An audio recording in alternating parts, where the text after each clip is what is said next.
I like to reminisce for a second and basically talk about the first time you ever walked into a gym, a Brazilian Jiu-Jitsu gym, a mixed martial arts gym, or any other similar type of facility. How'd you feel about it when you first walked in, or even before you walked in? Were you pumped up about it? Were you confident? Was there no stress? Did you not have any nerves? Did you feel great about it and it was something that was extremely enlightening? Or were you a little bit nervous? Did you feel kind of stressed out? You weren't sure how the environment was going to be. You didn't know what it was going to be like walking into a room with a group of people that you don't even know. You're not exactly sure how they're going to approach you. Were the people inviting to you? Were they a little standoffish? Were they ignoring you? Were they saying hello to you? Were they helping you along the way? Or were they just kind of brushing you off and kind of, treating you like you're an outcast and you weren't sure exactly how to approach the situation? Now, in regards to being a coach, these are very important things to look out for, because the more a new person feels comfortable as soon as they walk in the door, or even before they walk in the door, the better it is for you. And as a student, when you make a new member feel comfortable, it's a great thing for the team. It's a great way to show how the environment is, and it basically just breeds a great training environment for every single person. And it's also an awesome way to just show general respect.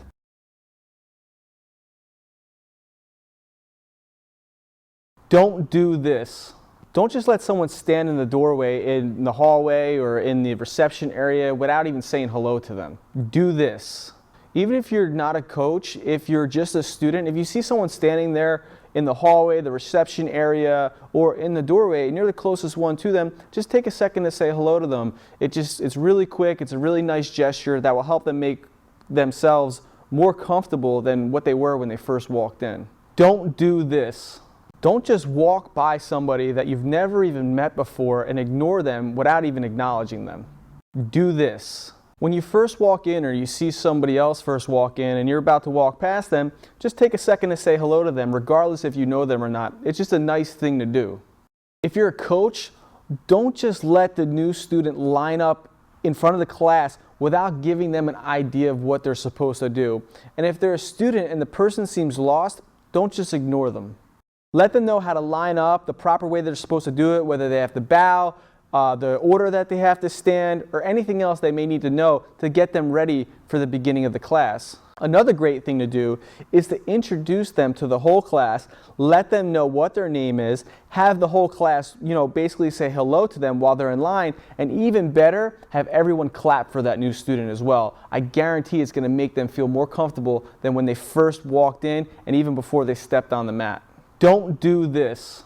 Don't just let the new member walk around aimlessly on the mat when it's time to do technique looking for a partner. It's very common at schools for someone who's a new member, when they're getting ready to break for technique, everybody else goes to their common partners, the people that they know, and the new person's basically like, where do I go? It's a really uncomfortable situation. Do this. If you're a coach, a good idea is to assign a student to that new person. Say, hey Billy, you mind if you work with John? He's new. This is the first time he ever came in, and it'd be nice if you just kind of work with him so in that way he's not lost when we're about to do technique. And if you're just a student, it's just nice to offer to pair up with a new person so in that way they don't feel lost. If somebody who's new feels left out, or they feel like there's a whole bunch of cliques all over the place, they're not going to want to come back.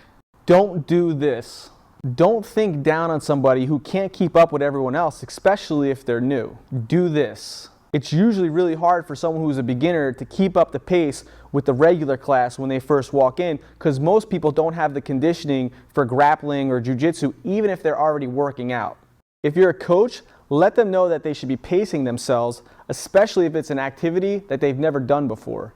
It's even helpful when the students, and not just the coaches, go up to the new member and say, hey, just pace yourself. I know it's going to be hard in the beginning, but the more you do it, the better it's going to get. Always give encouragement and praise them for any effort that they're giving, because they're trying and they're doing the best that they can. They made an effort to even come into an environment that they didn't know anything about. So, that's awesome on their part already. Don't do this. Don't act like you have something to prove. Somebody who walks in, I don't care if you've been training for 3 months or 4 months, you want to test your stuff out against somebody who's new because you're fairly new as well. You don't need to tap the person out 5, 6, 7, 8 times. If somebody feels like they got beat up their first day, there's a very high chance they're not going to want to come back. The goal is to harness them as a future training partner, not as an opponent. The person who walks in through that door could end up being the best training partner you've ever had. Do this. If they're allowed to roll the first day, or maybe a little bit after the first week or something like that, when you roll with the person, be nice to them. Don't grind into them. Don't drop elbows on them. Don't put your knee on their stomach and push really hard. And don't crank submissions on them.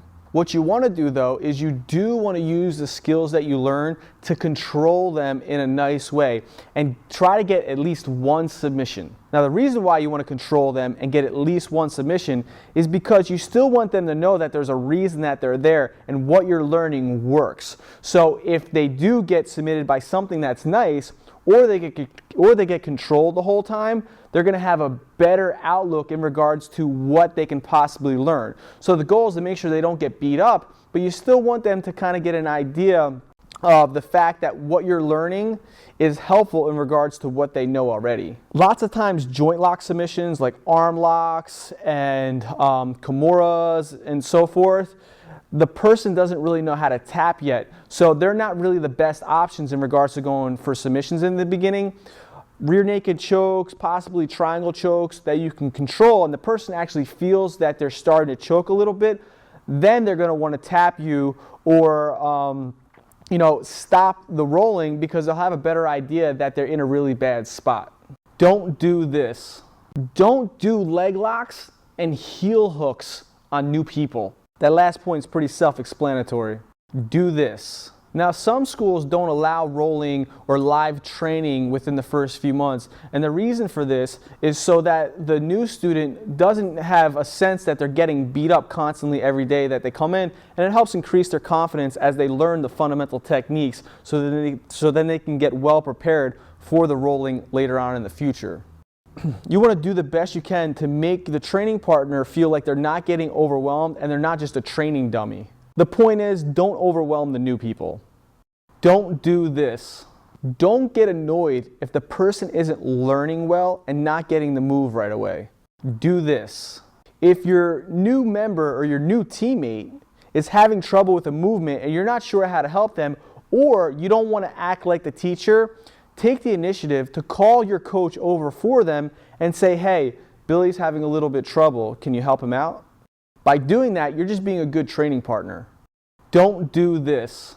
Don't just ignore the new student after class and basically act like they don't even exist and let them walk out the door without even saying goodbye. Do this. Especially if you're a coach, it's a very important point to ask them how they like the class, if they have any questions about the class, how they like the moves, and just questions like that. Let them know what they did well, encourage them, and praise their effort that they made. And before they leave, always make sure you say goodbye to them. And if you're a student, it's still helpful to say, hey Billy, how'd you like the class? Was it fun? And then before they leave, say, hey Billy, have a great day. It's also a great idea to ask them when they're going to come back, because that way you're setting them up for the future. You're letting them know that you're interested in them coming back, because you should truly be interested in the person coming back. If it's somebody who has a good attitude and they seem like they'll fit in the academy, then it's a great idea to let them know that there's somebody that you would want to have around. Now, you don't have to have a 10-hour conversation with somebody, and it's not your job to butter them up. But it's just a nice thing to do, to be nice to the people who walk in. Just acknowledging them. Acknowledging somebody who walks in is such a small gesture that can go a long way. Regardless if you're a student or a coach, a lot of people feel that this is the coach's job. Now, it may not be officially the student's job, but it's such a great thing when a member walks up to somebody who's new and says, hey, welcome to the gym. My name's John, what's your name? Especially if it's a higher rank person. When they see that brown belt or that black belt or even that purple belt come up to them and say hello to them, it's going to make them feel so much better. You also want to think about how you felt when you walked in. If you were stressed out when you first walked in, or you were nervous when you first walked in, or you took beatings when you first walked in, it doesn't mean that other people should have to experience those things as well. If they experience more positive aspects when they first walk in, there's such a higher chance that they're going to want to be around much longer. Jiu-jitsu in general has a fairly high attrition rate for a lot of different schools, and it's because not just the coaches and the owners, it's also the members just don't practice general respect when it comes to just saying the hello to somebody and trying to make them feel comfortable, just even a little bit. Always think about the fact that you probably experienced a lot of these don'ts, and hopefully you experienced a lot, or if not some, of these do's. And you watching this, you may even be somebody who currently doesn't train because you experience all the negative things that I talked about. If you had a hard time fitting in when you first walked in and you had trouble mixing in with the training, people were being antisocial, or they were kind of getting you in an initiation phase, think about when somebody first walks in and think about how you felt when you first walked in. Did you feel a little bit overwhelmed? Did you contemplate the fact that this may not be for you? Because there's a lot of people who don't continue with grappling. There's a lot of people who don't continue with jiu-jitsu because when they first walked in, it wasn't a pleasant experience. And the main reason why they're coming in and they're signing up, or they want to sign up, is because they want to do something that's a little bit more pleasant than what they're doing already. Whether they're coming back from a job or they're coming back from school, they're trying to relieve some sort of stress, and they're trying to improve their life in some way.